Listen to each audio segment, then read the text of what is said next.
श्री स्वामी समर्थ. तुमच्या सर्व इच्छा आकांक्षा पूर्ण होवोत असे स्वामी महाराजांच्या चरणी प्रार्थना करते आणि आजच्या एका नवीन व्हिडिओला सुरुवात करते. या महिन्यामध्ये दर गुरुवारी महालक्ष्मीचं व्रत केलं जातं. धार्मिक मान्यतेनुसार या व्रताचं पालन केल्याने भक्तावर लक्ष्मी मातेची कृपा राहते. यासोबतच ऐश्वर्य, यश आणि समृद्धी प्राप्त होते. यासाठी दर गुरुवारी घरात घट मांडून महालक्ष्मी मातेच्या रूपाची पूजा केली जाते. मार्गशीर्ष महिन्यामध्ये एखाद्या वर्षी 4 गुरुवार असतात किंवा एखाद्या वर्षी 5 गुरुवार असतात. यावर्षी मात्र मार्गशीर्ष महिन्यामध्ये एकूण 4 गुरुवार असणार आहेत. त्यातील पहिला गुरुवार हा 5 डिसेंबरला, दुसरा गुरुवार 12 डिसेंबरला, तिसरा गुरुवार 9 डिसेंबरला आणि चौथा गुरुवार 26 डिसेंबरला आहे. म्हणजे यावर्षी 4 गुरुवार आलेले आहेत. तसेच मार्गशीर्ष महिन्याच्या पहिल्या गुरुवारी या व्रताचा प्रारंभ केला जातो आणि शेवटच्या गुरुवारी या व्रताचं उद्यापन केलं जातं. पण काही जणांना काही अडचणीमुळे मार्गशीर्ष महिन्यात या व्रताचे पालन करणे जमत नाही.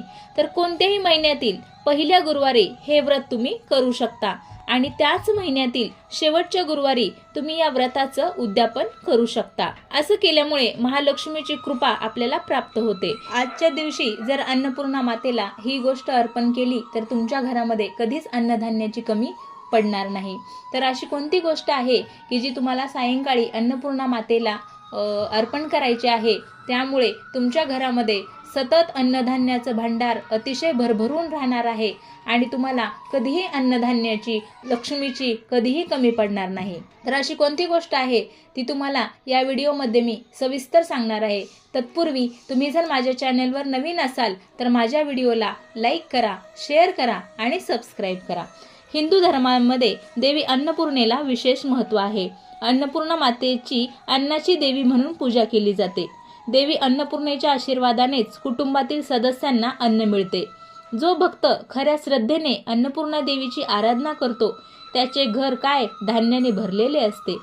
पंडित इंद्रमणी घनश्याम सांगतात की धर्मग्रंथामध्ये अन्नपूर्णा देवीला अन्न, सौभाग्य आणि संपत्तीची देवी मानले जाते. आपल्याकडे लग्न झाल्यानंतर मुलीच्या हातात अन्नपूर्णा देवीची मूर्ती देण्याची प्रथा आहे.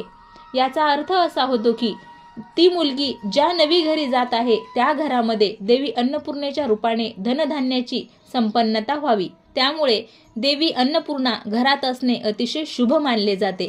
मात्र या घरामध्ये सुख समृद्धीसाठी वास्तुशास्त्रानुसार देवी अन्नपूर्णेची प्रतिमा किंवा मूर्ती घरामध्ये ठेवायची असेल तर त्यासाठी सर्वात शुभ दिशा म्हणजे पूर्व दक्षिण. मधला भाग म्हणजे आग्नेय कोपरा या दिशेला देवांचा वास असतो. म्हणूनच देवी अन्नपूर्णेची प्रतिमा येथे ठेवल्याने तुमच्या घरामध्ये सुख, समृद्धी आणि सौभाग्य नांदते आणि तसेच तुमचे जीवन आनंदी राहते. देवी अन्नपूर्णेची प्रतिमा घरात लावल्याने घरातील नकारात्मक ऊर्जा नष्ट होते आणि वास्तुदोषही दूर होतो. ज्योतिषशास्त्रानुसार देवी अन्नपूर्णेचे आशीर्वाद सदैव आपल्या कुटुंबावर राहण्यासाठी अन्नपूर्णेची मूर्ती स्वयंपाकघरात उत्तर पूर्व दिशेला ठेवावी. या दिशेला ठेवणे शक्य नसेल तर देवी अन्नपूर्णेची मूर्ती पश्चिम दिशेला सुद्धा ठेवता येईल. यामुळे घरात कधीही अन्नाची कमतरता भासणार नाही आणि कुटुंबामध्ये सुखशांती नांदेल. जेव्हा आपण मार्गशीर्ष व्रताची पूजा मांडतो त्याच वेळेला तुम्हाला हा उपाय करायचा आहे. सुरुवातीला तुम्हाला आसन घ्यायचं आहे, आसनावर तुम्हाला बसायचं आहे. त्यानंतर देवी अन्नपूर्णेची मूर्ती एका ताटामध्ये ठेवायची आहे. या अन्नपूर्णेच्या मूर्तीला 11 पळी दुधाने अभिषेक करायचा आहे. तसेच 11 पळी स्वच्छ पाण्याने अभिषेक करायचा आहे. हा अभिषेक करतेवेळी तुम्हाला ओम देवी अन्नपूर्णा देवी नमः, ओम नमो अन्नपूर्णा देवी नमः, ओम नमो अन्नपूर्णा देवी नमः हा जप तुम्हाला 21 वेळेस करायचा आहे.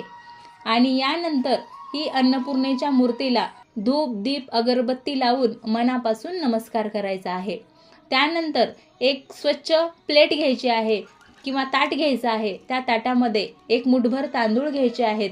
त्यावर 1 रुपयाचा शिक्का ठेवायचा आहे आणि त्याच्यावर ही अन्नपूर्णा देवीची मूर्ती ठेवायची आहे. आणि त्यानंतर आपल्या करंगळीच्या बाजूचं जे बोट असतं त्या बोटामध्ये आणि अंगठ्यामध्ये अंगठ्याच्या बाजूचं जे बोट आहे या तिन्ही बोटामध्ये जेवढे तुमच्या तांदूळ येतील तेवढे तुम्हाला अन्नपूर्णा मातेच्या मस्तकावर टाकायचे आहेत. हे तांदूळ इतके वेळेस टाकायचे आहे की जोपर्यंत अन्नपूर्णा मातेच्या खांद्यापर्यंत ते तांदूळ आले पाहिजेत. अन्नपूर्णा मातेला हळदी कुंकू लावून नमस्कार करायचा आहे आणि त्यानंतर ही मूर्ती उचलून आपल्याला आपल्या किचनमध्ये घेऊन जायची आहे. त्यानंतर किचनच्या एका बाजूला हळदी आणि कुंकाने एक छोटंसं स्वस्तिक काढायचं आहे आणि या स्वस्तिकवर ही अन्नपूर्णा मातेची मूर्ती ठेवायची आहे.